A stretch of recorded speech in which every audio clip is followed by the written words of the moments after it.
ఆర్థిక వ్యవస్థ బాగాలేకపోయినా ప్రజలకు సంక్షేమం అందించడంలో కూటమి ప్రభుత్వం వెనకడుగు వేయడం లేదన్నారు మంత్రి నిమ్మల రామనాయుడు. ఎన్నికల ముందు ఇచ్చిన హామీలను నెరవేరుస్తున్నామని తెలిపారు.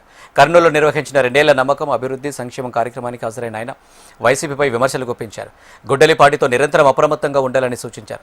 అధికారంలోకి రాగానే మెగా డిఎస్ నిర్వహిస్తే పురుట్లోనే చంపేయాలని కుట్రలు పన్నారని విమర్శించారు. కేసులు వేసి అడ్డుకునే ప్రయత్నం చేసినా ఎదుర్కొనే నియామకాలు చేపట్టామని తెలిపారు మంత్రి నిమ్మల.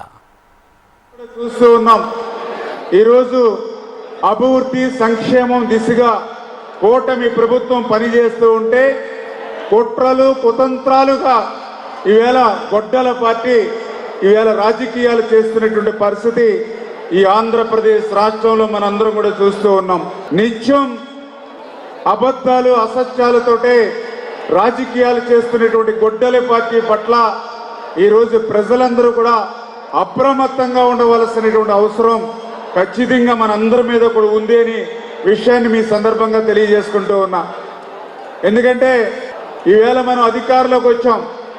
2024లో మనం అధికారంలోకి వచ్చే సమయానికి చూస్తే ఆర్థిక పరిస్థితి వెంటిలేటర్ మీద ఉంది.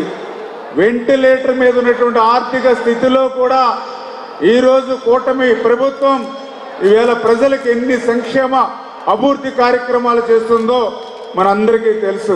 అధికారంలోకి వచ్చిన వెంటనే మొదటి సంతకం డిఎస్సి మీద పెట్టడమే కాదు, ఆ పెట్టినటువంటి డిఎస్సి నోటిఫికేషన్ వేసి ఆ డిఎస్సి నోటిఫికేషన్ వేస్తే ఆ రోజే గొడ్డల పార్టీ పురిట్లోనే చంపేయాలనేటువంటి ఆలోచనతో 32 కేసులు వేశారు డిఎస్సిని అడ్డుకోవాలని. గొడ్డల పార్టీ అసత్యాలు అబద్ధాలతోటి అభూత కల్పనలతోటి బురద జల్లేటువంటి కార్యక్రమాన్ని ఈవేళ మనందరం కూడా తిప్పికొట్టవలసిన అవసరం ఉంది.